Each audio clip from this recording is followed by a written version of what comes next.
that, before you sit down, please, before you sit down, I'd like to request you most solemnly to observe a minute of silence in honor, in remembrance of the young man who sang that song and whom we laid to rest this last week. Minute of silence.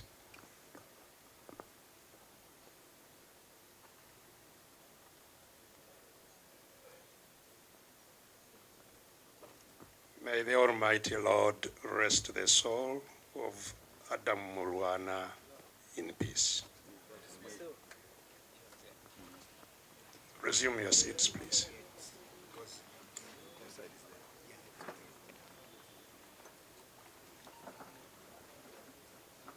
The chair of the National Council, the Honorable Waswa Biligwa, the deputy chairs, Mr. President Salongo Elias Lukwago, the deputy presidents, members of the National Executive Committee who are gathered here, the honorable members of Parliament, district leaders who have assembled here today from the districts of Uganda, invited guests, the media, ladies and gentlemen. I think it is indeed fitting to also first acknowledge our Lord God by saying that God is good. And all the time, that's his nature. Give a loud clap, please. Assalamu alaikum wa rahmatullahi wa barakatuh.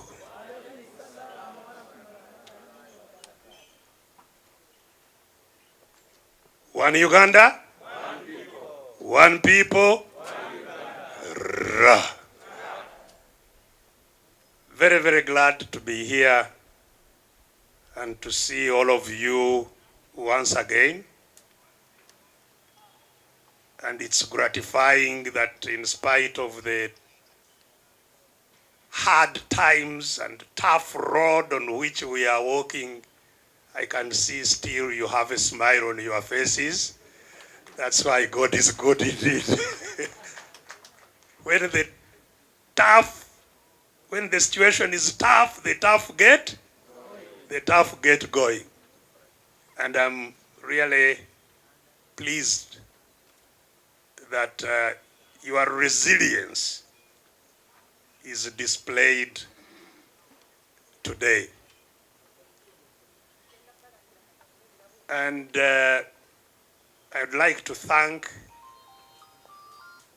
our interim or acting president, who is also the Lord Mayor of our capital city, for the report that he has presented to us after this time in office.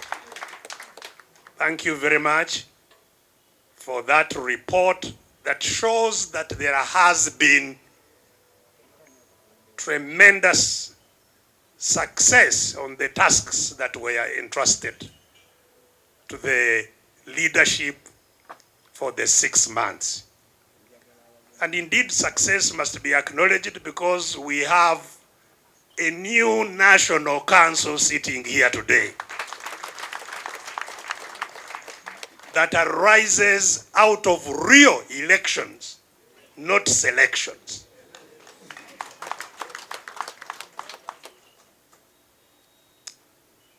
And of course, you have heard of the times in which they have been able to do this have not been easy.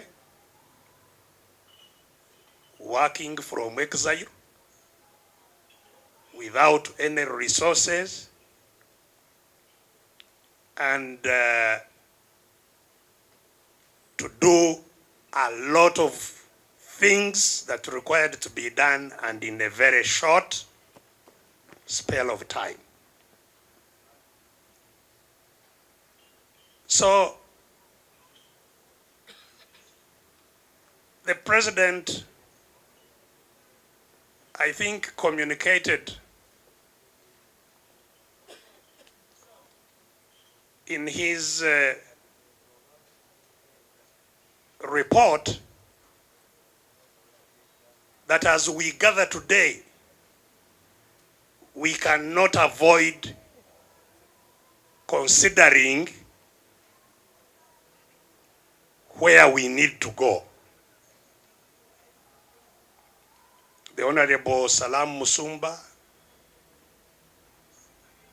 reminded us where we are coming from.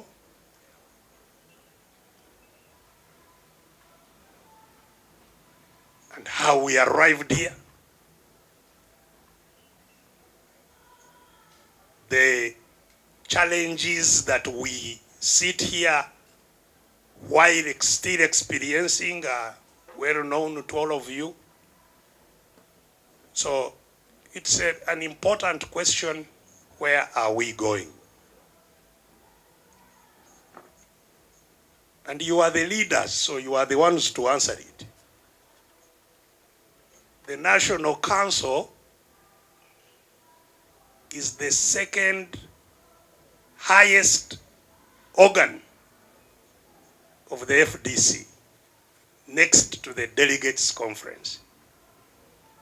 And in fact, when the Delegates Conference is not able to sit, all the decisions that are required to be taken by the Delegates Conference fall on the National Council. You become the supreme organ if the supreme organ is not there. So as we talk now, you are the supreme organ, because the other supreme organ is yet to be.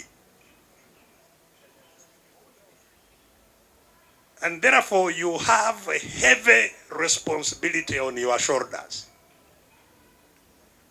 to consider how to move from here, and especially to offer leadership in going wherever we need to go. Leadership. And so, I think I was asked to make some remarks, not as the chairman of Rukunjiri. And I am not the chairperson of Rukunjiri. I think the chairperson of Rukunjiri must be here. There is somebody who is the chairperson of Rukunjiri.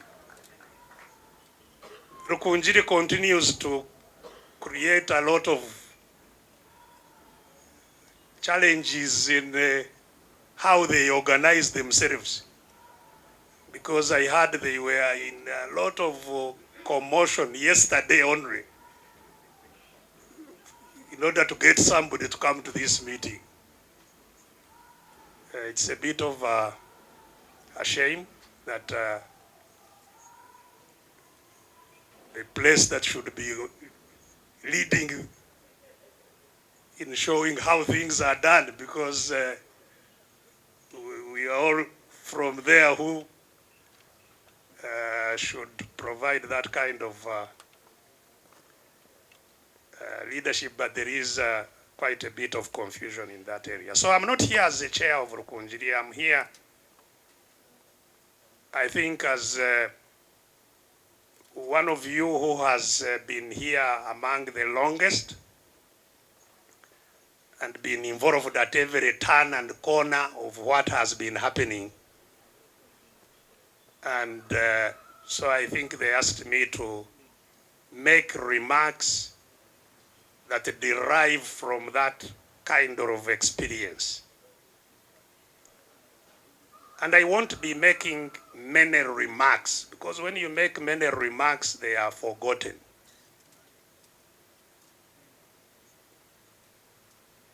I want us to really consider two things, and if we consider them well, we should be done. The first one, I had as the speech or report of the party president ended, the last words he read out were that, pardon? The journalists. Oh, but they are still facing my words. It's the other way. The last words on his speech was that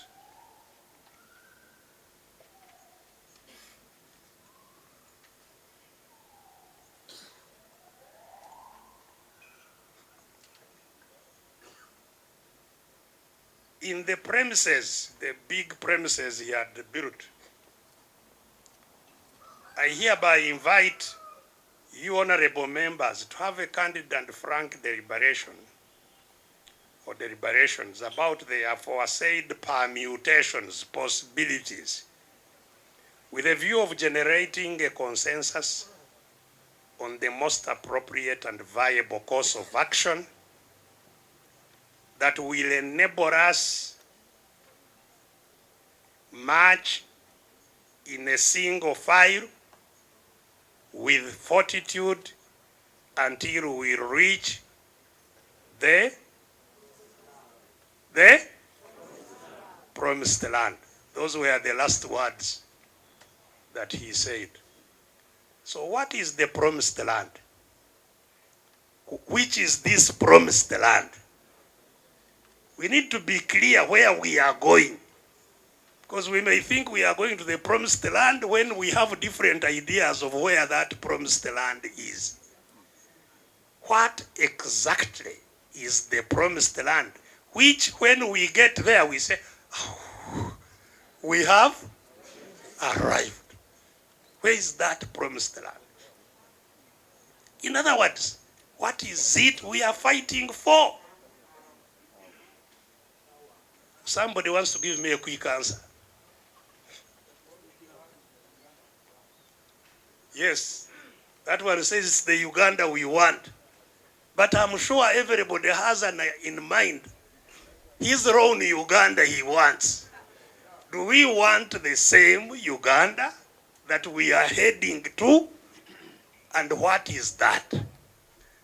Now, so this is, I'm just saying, we need to clarify our minds. We as leaders, we as Ugandans, we talk about we want change. We want this. What is it exactly will happen? And we say, yes, this is the change we wanted. Because I can tell you, I was standing here at the doorsteps of Parliament on the 26th of January 1986. I was just there behind Mr. Museveni as he spoke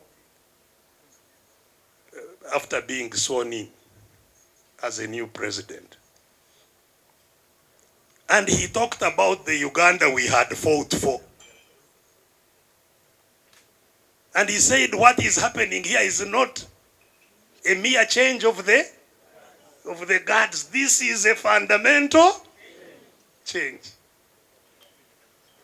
I'm sure even he himself now, he can't say the same words. He would be so terribly ashamed to call what has happened a fundamental change. So, but we wanted change, but it seems we had different ideas of what that change was. So, because we have very limited time, I just want to share with you what I think I myself would like to see. The Uganda I would like to see. The change that we are working for. Some people will be on the streets drumming if Museveni leaves office, and they will be right. I will be happy too. But will that departure mean we have arrived? Not necessarily. Getting out is one step. I was here when the first government of UPC was overthrown in 1971. I was here in Kampala. And I witnessed people dancing on top of tanks against and here Liamanyi. Who knew that Obote would go? They were singing here. Even some of the shops still have that name, Ania Liamanyi. Who knew?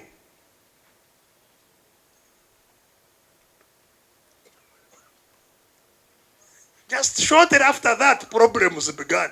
Started saying, eee. So even they moved out to Ania Liamanyi, they hadn't known that was coming. I was here in 79 when Amin was overthrown, here in the town. And I saw how people who were looting were very happy, carrying sugar. There was no sugar that time, drinking sugar. Somebody would carry a whole bag of sugar on his head because he has not had sugar for a long time. And they thought things had changed. They hadn't. This was, I'm sure, the same thing at independence. At independence, I was not here. I was in my village. I'm sure most of you were not born. But I was there. I was even in school. I attended the band. And there was indeed happiness in the air and expectation. So, what we are fighting for, it means Ugandans have not been clear about. And they will not get to where they are going unless they make their minds very clear. This is what we want to see, and they fight hard until it is seen. So that anything that comes in between without that being demonstrated as seen is not taken as an arrival. So, I have, of course, talked about this many times, and so have many people. But for some reason, it seems it hasn't quite sunk well enough that the country we call Uganda, which was formed by the British, not by ourselves, in which all power of Uganda was taken over by the British. All power and authority was taken over from every part of Uganda and was exercised by the British. That power over the country, power over the country. Some people talk about power in the country. It is power over the country, to have power, to have ownership, complete ownership, control over the country. That power has never come back to Ugandans. It has never. Independence didn't bring it. It went from the British leaders to black leaders, not to the people. Are we together? It may be difficult to understand this properly, but that's where we need to start. We ourselves as leaders, we must internalize that.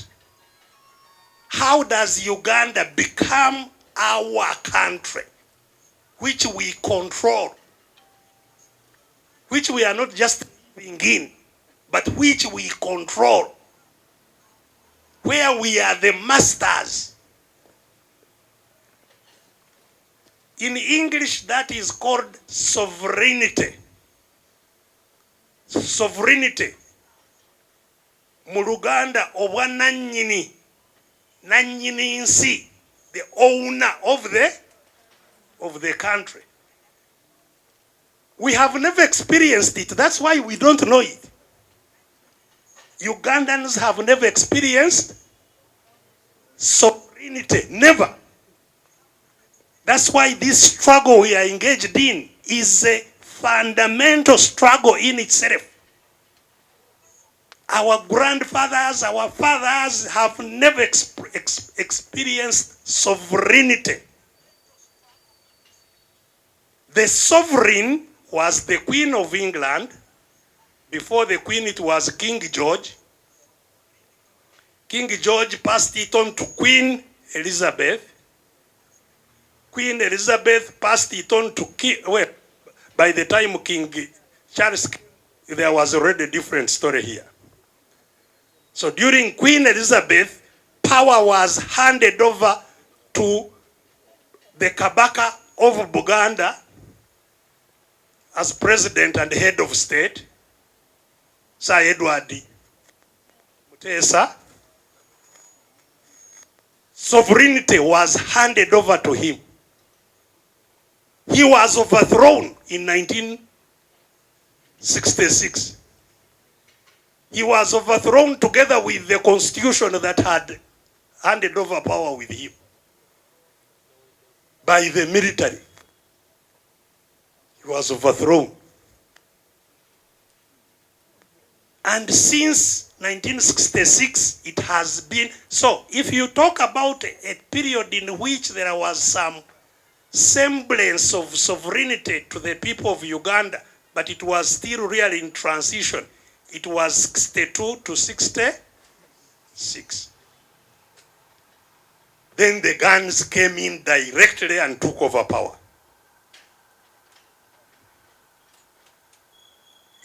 Sovereignty had not been tested. It hadn't yet been tested. That was the first test. It hadn't been tested, whether people can have control over their country. And we have since had this country as our country, that we are sovereign, and that we choose our leaders to serve us as our servants. That they are not sovereign, we are the sovereign. That Mr. Museveni would be a servant, not a sovereign. Today he is sovereign. All the power of Uganda belongs to him. And he's right in every sense to start thinking about succession. He's right. He is the sovereign. Queen Elizabeth passed the power on to King Charles. King Charles here is already warming up. Yes. Because the sovereign is weakening. So the successor, the crown prince, is already warming up. That is the situation. So whether the leader is military or not military or what, power belongs to the leader, not to the people. helped by guns. You've been hearing the Honorable Semuju talk about what goes on in Parliament. That has been going on because the sovereign controls everything. Parliament is His Royal Majesty's Parliament. It is there to serve the sovereign. The army is His Royal Majesty's army. The Bank of Uganda is His Royal Majesty's bank. You hear some people wondering why there is no governor of the bank. That is up to the sovereign to determine whether he puts there somebody to manage his money or not. He could choose to manage it himself. It is his money. That is what must change. We are fighting for the country, and this is the point the Honorable Semuju underpinned here. The fight is bigger. It's a fully fledged liberation struggle to regain control. I've been telling people you cannot vote the Queen out of power. Have you ever heard it anywhere? That the Queen has been voted out of power? Or the King?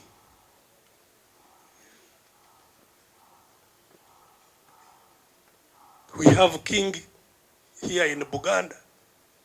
He's there for life. And that's how things are. So for the country, Uganda, which was created artificially, our struggle is a liberation struggle to regain control over the country. So that is the first point that I want to highlight. Now, a struggle of this nature is not easy. That's the second thing that goes with it. People who hoard power to get them out of power that they control. The Queen of England we are talking about was actually overthrown many years ago by the people of United Kingdom. They overthrew their king through a revolution and changed the relationship. The people chose to have the king, keep the king, but under different arrangements.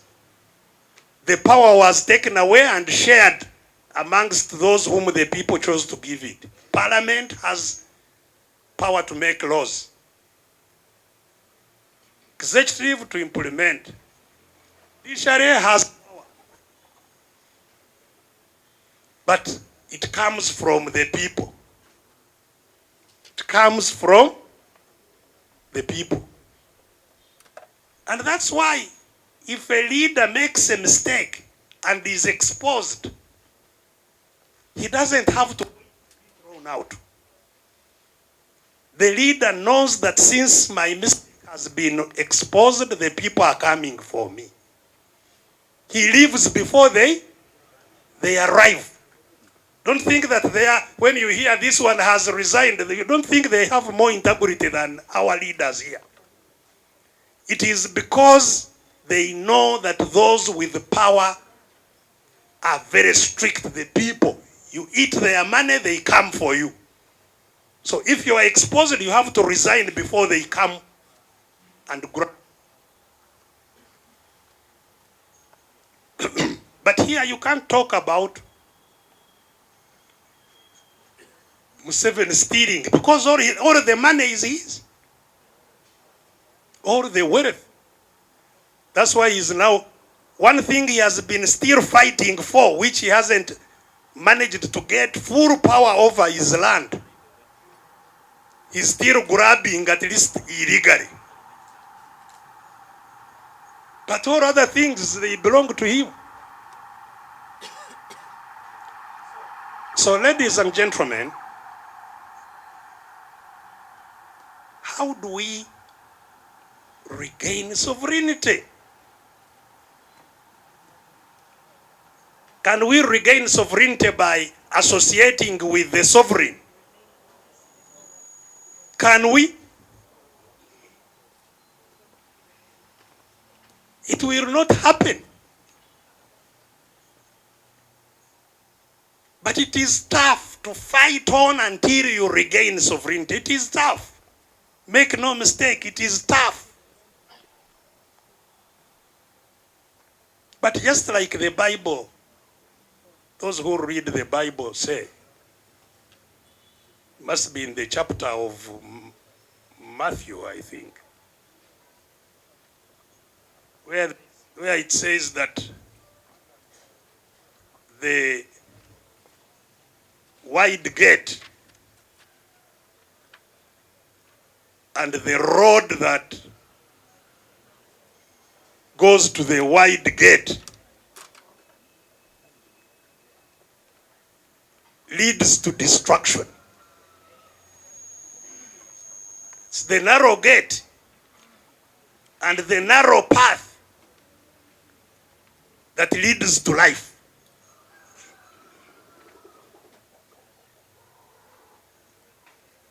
So to get to life, you must pass through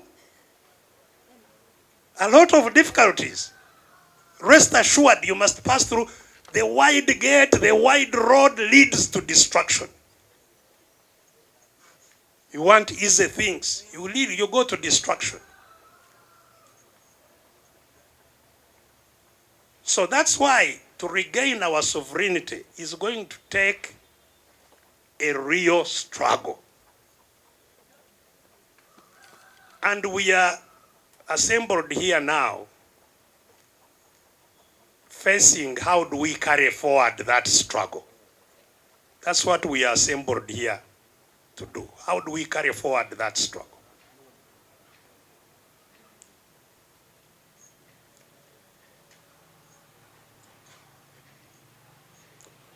Part of the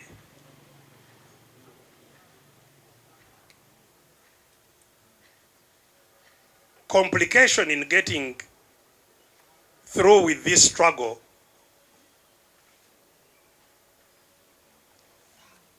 has been how we are organized to get to the struggle, to get to where we are going. Because the one who controls all the power is the one setting the agenda.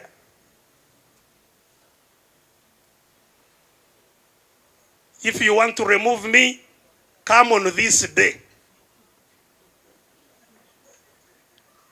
And this is where you will pass.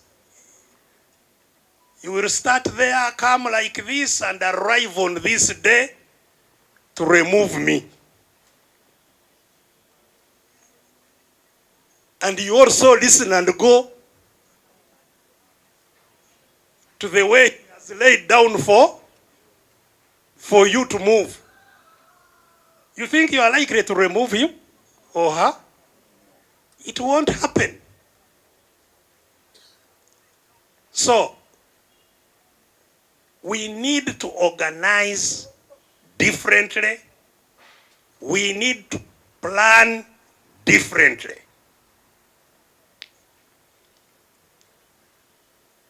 And I entirely agree with the Honorable Semuju about our eyes not being fixed on form rather than essence. To look at the shape rather than what is inside that shape. If that was the case, I would still be in NRM. Because I can tell you, Yes, I have sacrificed and suffered the last 20 years or so. But I can tell you that suffering and sacrifice is nowhere compared to what I sacrificed under NRM. I left my job. I was earning over $1,000 per month in Nairobi. I left the job. I had a fiance. We were planning to wed. I never saw her again. Yes. And went and suffered. No food, no what, no clothes, no, you under rain, the sun, the mosquitoes, the what, you are walking with luggages up and down, crossing lakes, doing all kinds of things, and being hit, real hitting with guns. You are crawling under bullets and so on. That's why whenever you hear me talk, I say, God is good. But as soon as where we were fighting to go, I saw things start moving a different direction. I said, this is not where we are going. And we, first of all, of course, tried to fight over NRM. Yes, we tried to fight over NRM, saying, no, you can't do this, you can't do this. We even took off saying we need to reform this thing. Until it was very clear that they had built already the guns, the dogs, the what, to guard us from interfering with what they were doing. And we said, okay, let's now start afresh a fight to continue to the freedom we wanted. Where Uganda belongs to us. You know?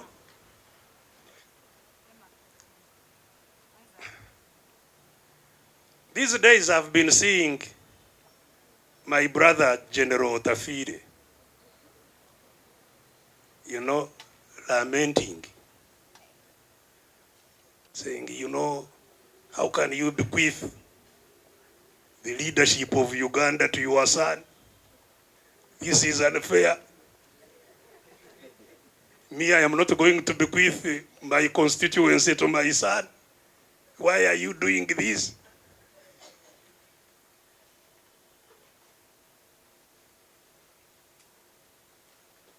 I'm glad that at least he's talking, because there are many inside there who are just watching and completely silenced. They can no longer talk.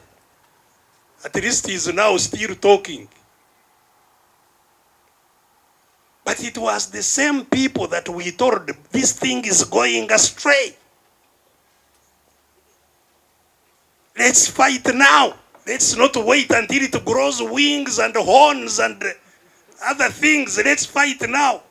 Said, there is term limit. Term limit. When you are seeing all these horns growing, going for you, you are talking about term limits. The earlier we confront these things, the better. Now it's already a huge monster. And Otafire is there at the bottom saying, ew, this is unfair. Really?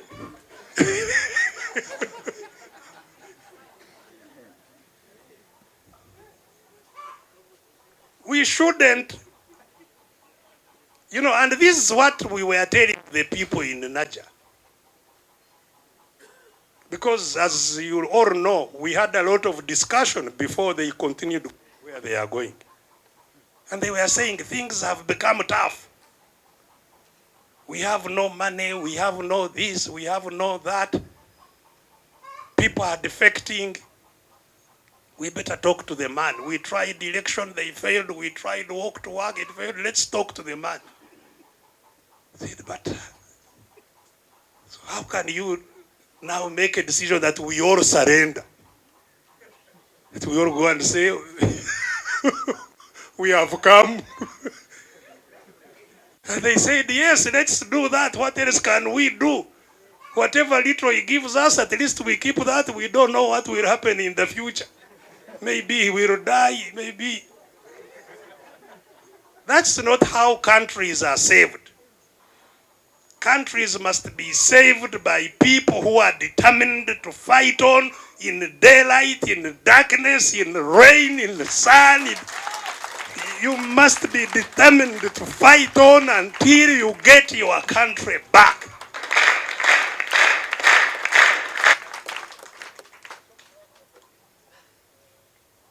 So,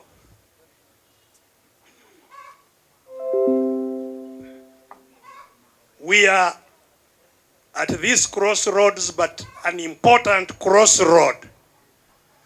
Because these crossroads we get help us to sieve. They help us to know those with,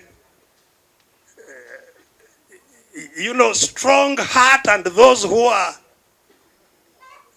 not as strong. They help. Don't think that those people in Najanankumbi don't actually want the Uganda we want. They want it. But they have weak hearts. They say things are tough. We would rather be slaves for now. God is there. One day he will help us. They forget that God has already said he helps only those who help themselves. So, ladies and gentlemen, I think you have already done the needful. You have already resisted those temptations of saying things are tough, there is money here. Money can be money for evil. And I've been telling our people that if we are to regain the country, we have to win 4 battles. We have to defeat fear, which is their first weapon.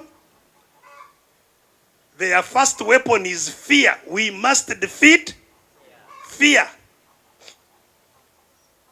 And fear is defeated by faith. We must have faith in our right to have our country.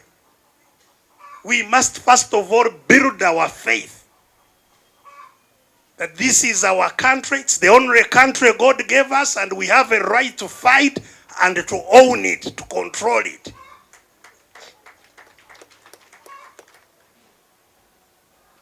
So we must defeat fear. Secondly, we must defeat their money, because the capture of the state means capture of all state resources. And it doesn't mean that when they have state resources, we can't defeat them. I told you the British Empire, it was not just the British Kingdom. It was the British Empire was defeated here by people who did not have money, but who were determined. So we must fight whether we have money or not. That brother of mine, the bus, he came in, he's taking it off.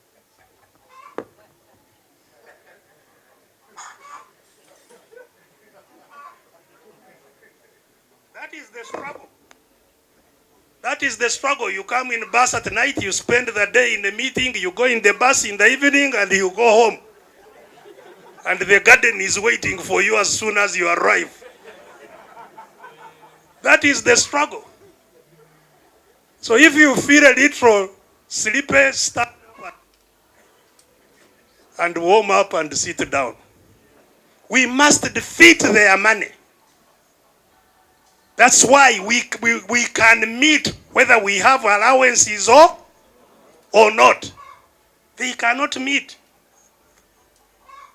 Even to sit in the neck, they are paid to sit in the neck. And you are still a liberation struggle, being paid to do your work. You are no longer in the struggle. So we must defeat, we must work and fight with or without money. Doesn't mean we shouldn't look for money, because money is useful. We must eat, we must move, money is useful, but whether we have it or not, work must go. Thirdly, we must defeat their propaganda. They control the media, and they use the media against us. They do. I've been fighting sometimes with members of the media. The trouble in the media are not the journalists who collect the information. They are gatekeepers there in their media houses who are on payrolls, who will block what they take that they will cause the other ones some problems. They are gatekeepers. They block it or distort it. They don't know that, yes, they are eating money from the other side, but the house, if it goes on like this, the house will fall on them also. And there is a lot of propaganda. I'm sure you are familiar with it. You've been hearing, we want to sell FDC to NUP. Why would we do that? How immune is NUP from becoming FDC? You think what ate FDC cannot eat NUP? It can. Or ANTI or the other parties, it can. So we must guard against the propaganda and talk, especially you people from the districts. Occupy whatever space there is to talk and talk about what the struggle we are engaged in is. On funerals,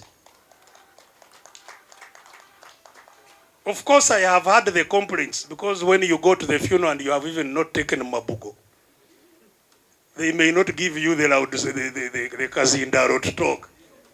Those are real challenges. But as an activist, find a way of mobilizing, whether amongst your people, 10,000, 5,000. If we are able so to send you something, go confidently. Say, I represent the struggle here. And this is why our people are dying of lack of health care, when they would be living, because we don't control our country. Our money is used by others, not for us. The points the Honorable Semuju was saying. I've been talking about education. She talks about that a child of Uganda is given $3 for education. Now the dollar has collapsed, so I think it is $2 for the whole year. 10,000 shillings. And that for a few months, the budget passes, gives Museveni 500 billion to use as he wishes for classified expenditure, as his pocket money. 500 billion. And he lifts some of it and puts it in a house in Chambogo there, which he calls the office of the chairman. And there is a young lady there whom I see running around with the country, with bags of what they buy to go and literally humiliate our people. You saw the Ushenyi people fighting over what that Namiaro had delivered. People were grabbing and running because everybody is deprived. So we must defeat their propaganda that there is parish model. People are going to be rich. How? 100 million to a parish. When all those 500 billions came from the same parish. You are saying, now I'm giving you 100, you will be rich. How?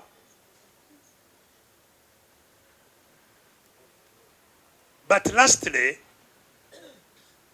we must defeat all attempts at dividing us. And there will be huge attempts to divide us. Because they know. And this is, a normal meeting for us. But this frightens them. That people came from Karamoja, from Bundbujo, from Arua, from where, and they are all saying we want our country back. It frightens them.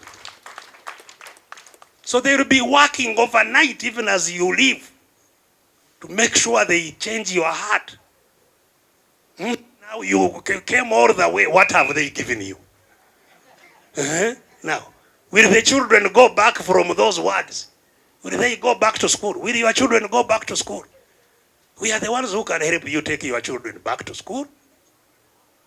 They start pricking at your wounds.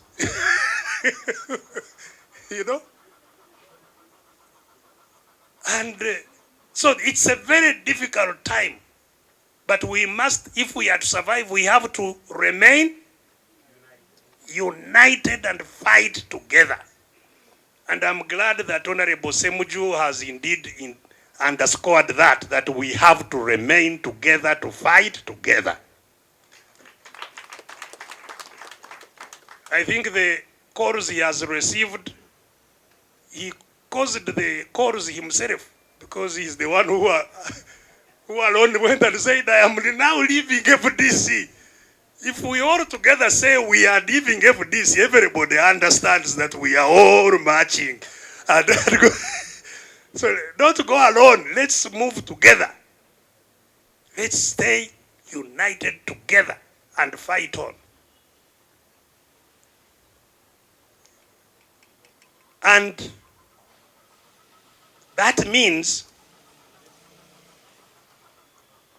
I would like to suggest to you and to these leaders from all over the country, this is a delicate time where we need really to explain what we are doing, what we are fighting for, where it is, so that people understand how they move forward. The regime is busy focusing everybody on 2026.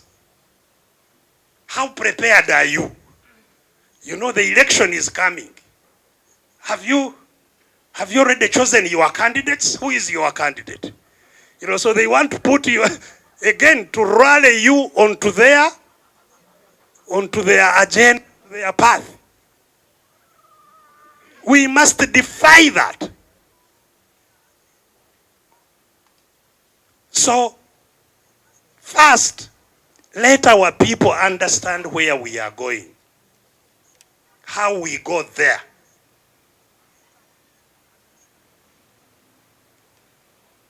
As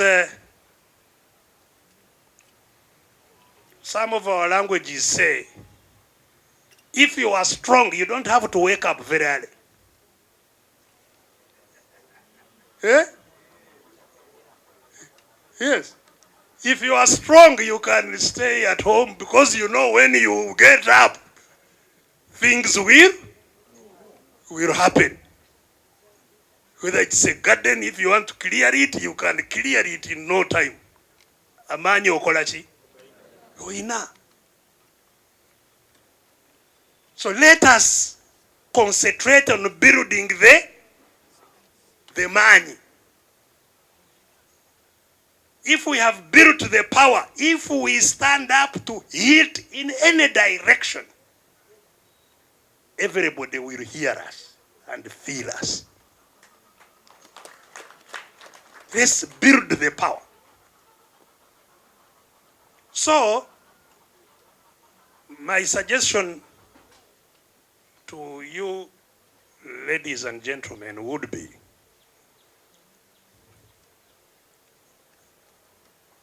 that in order to organize ourselves to fight on, before we come to the next delegates conference, which is the supreme organ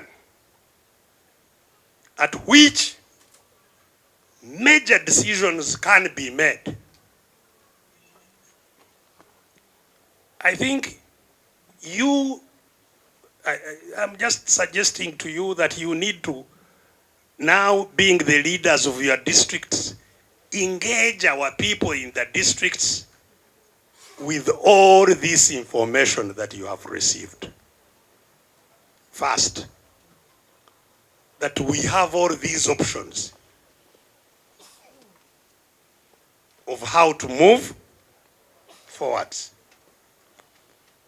What do you think we should do? So that you are able to move together whichever way. Wherever we go, we need to move together.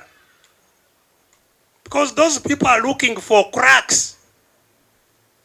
If they see a crack somewhere, they jump in and try to make it wider. Let's move together. So have an engagement with your leader.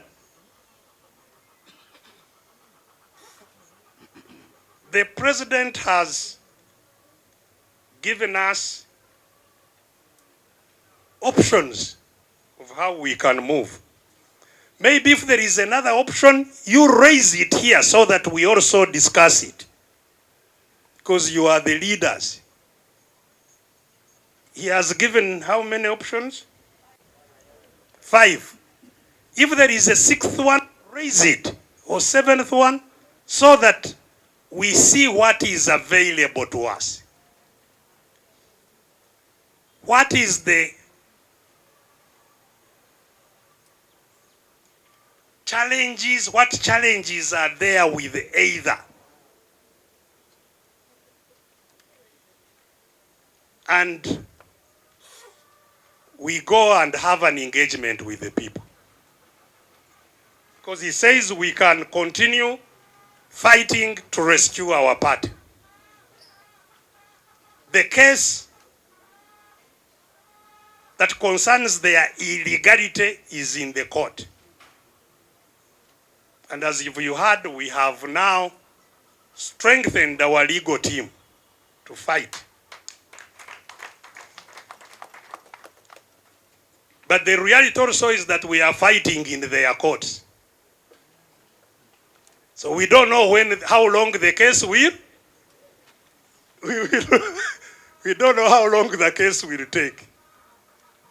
The one of UPC, the judgment was made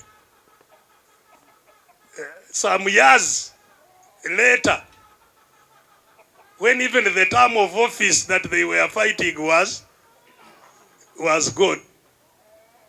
So but that case is there. That option is there. There is the option, as here, number 2, of reconciling with them.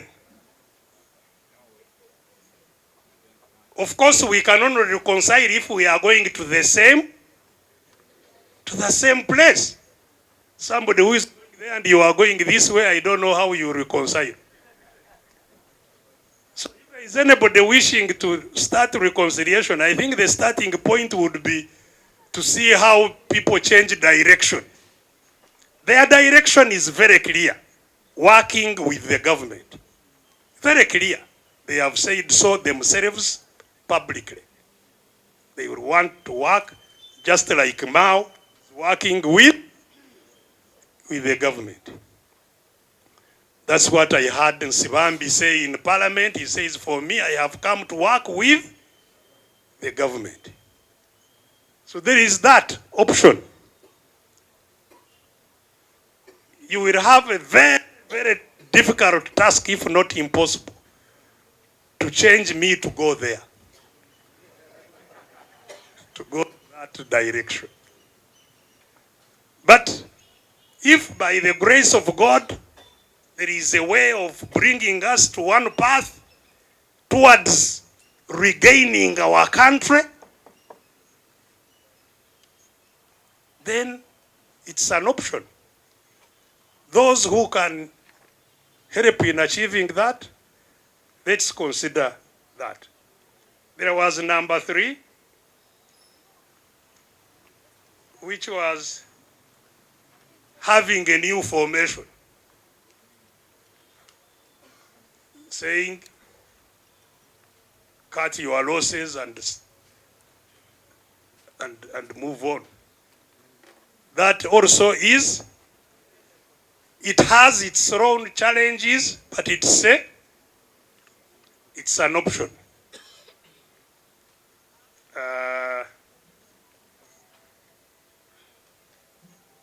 The social movement, you see, for me, the social movement,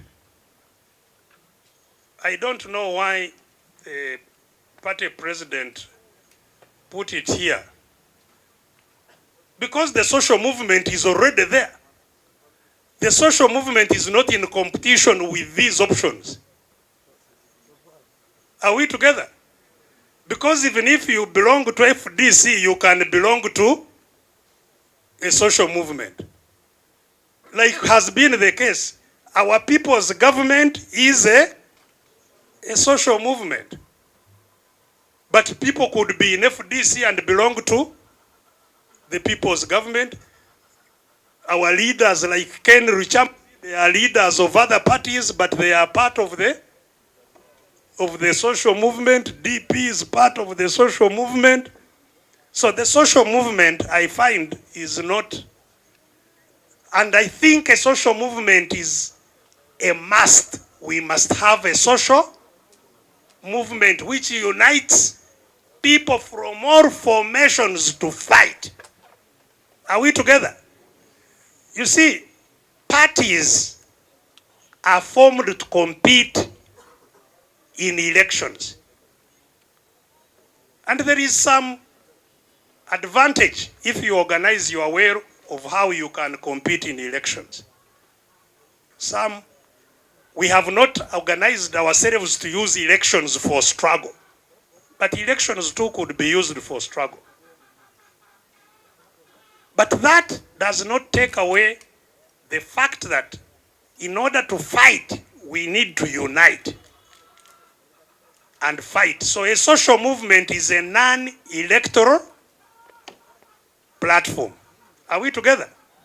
The social movement is not for elections. It is for organizing joint activities to fight for our freedom. So that is not in competition. Yes.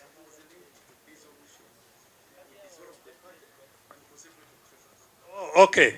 So it's saying we forget about the party, we only stay in the social movement. Yes. But I think, well, that too is an option if you want to have no party and belong to a social movement.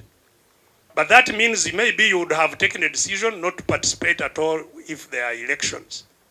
Because if you are participating in elections, you need to have an organization that helps you in that kind of endeavor. That is an option of not having any party. So that would be the option.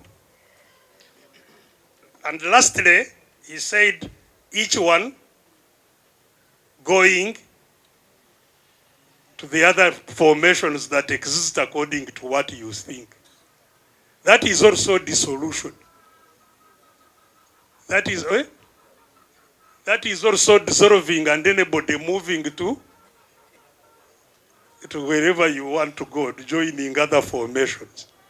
That too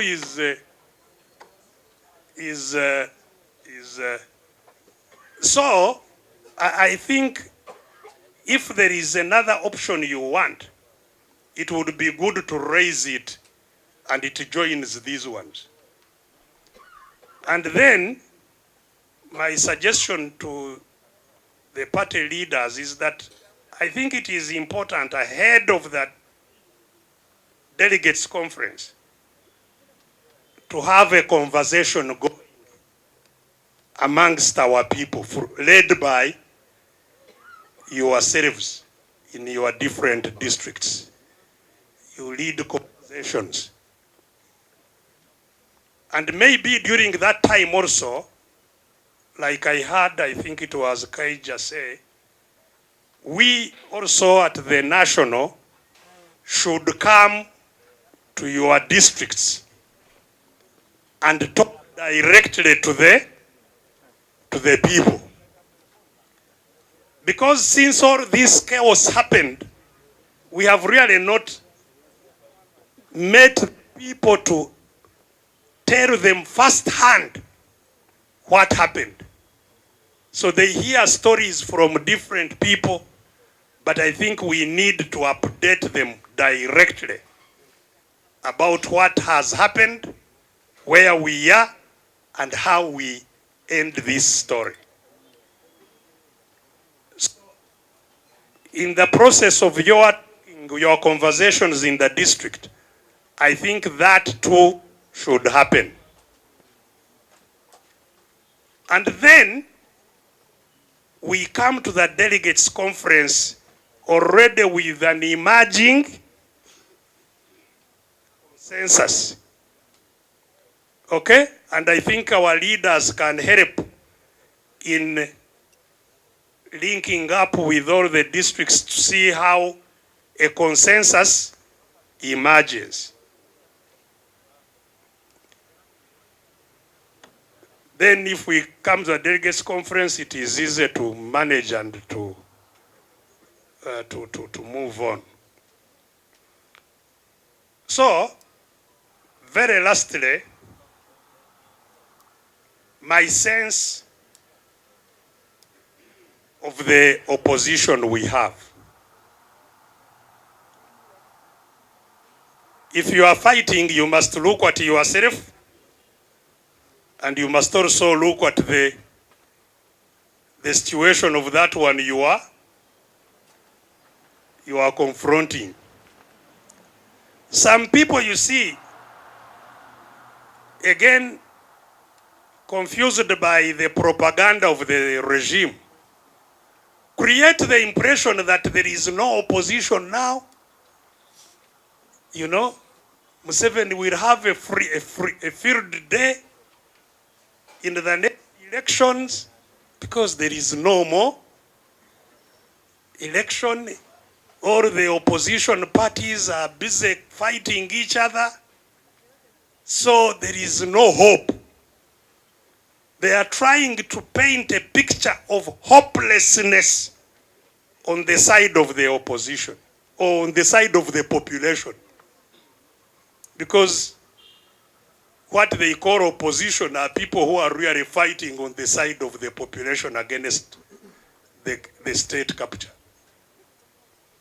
So they are trying to make the population despondent, hopeless. You have nothing to do, so accept whatever is there. What can you do? That picture cannot be farther from the situation that obtains. The situation is that what you call the government of NRM. Karibu Honorable, you can pass here in between.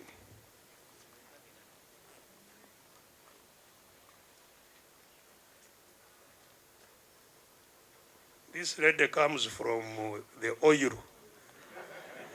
oil city, so I think she was, she, you can see she resembles a bit of that oil.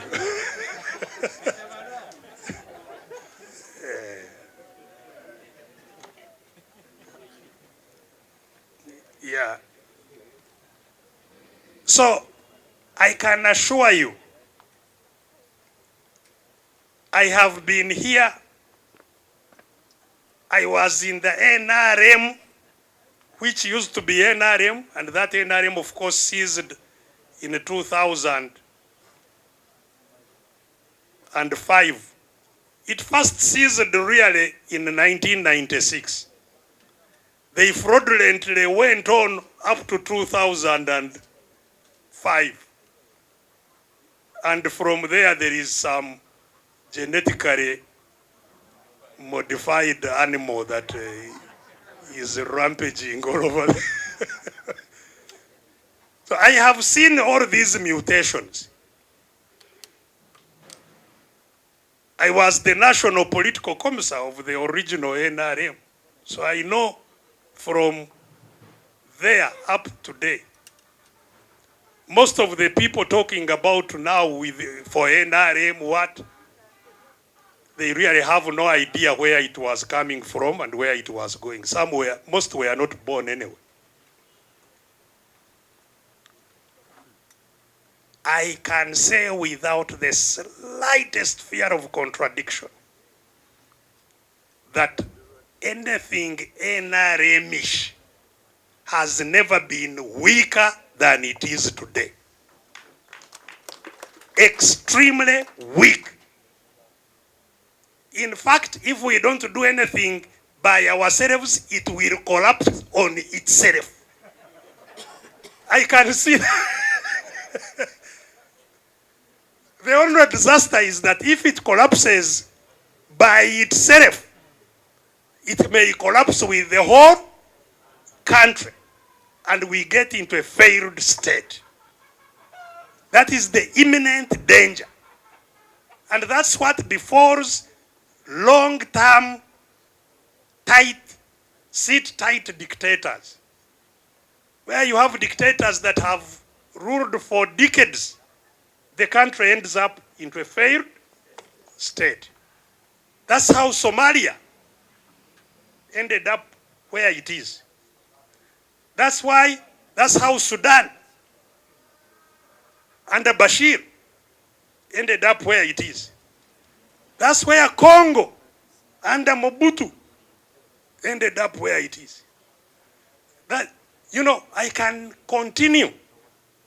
So our mission, the reason we must act with haste, we must act quickly, is to save the country from collapse, which will happen on its own if we don't do anything. That's the reality we have today. Because you cannot have a regime that is so weak that it cannot even stand against anyone. You saw them thieves the other day.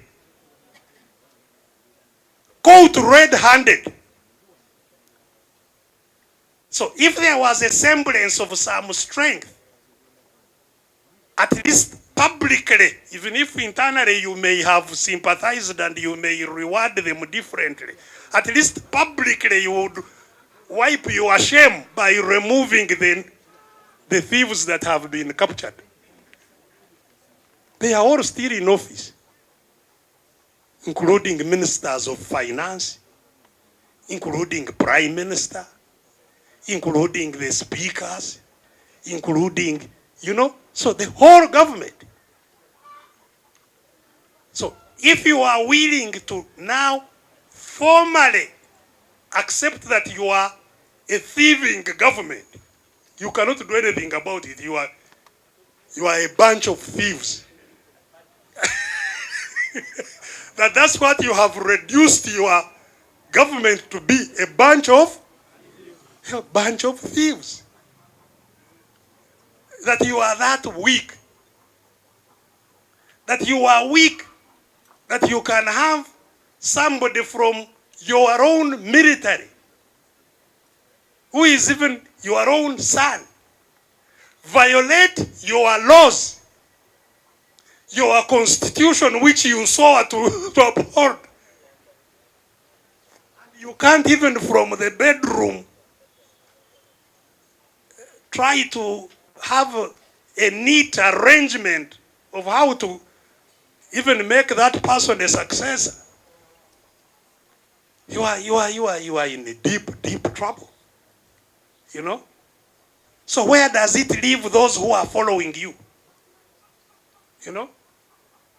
I saw recently a launch of a military establishment. How can you have a military establishment in which you have General Muhoozi as a serving officer while blatantly violating the Constitution and the law? Where does that leave the officers under that establishment? So why should they obey command? Say you are handing over command and control to Mr. Mbadi or General Mbadi, when Mbadi has no power over his officers. So what are you handing over to him? Really? Say, I have handed over command, control, administration. Yet he cannot call to order his own officers. So you have a very, very weak state. And it is the state we are confronting. Very, very weak. The state is superintending over the weakest economy possibly that can be had. The economy. So,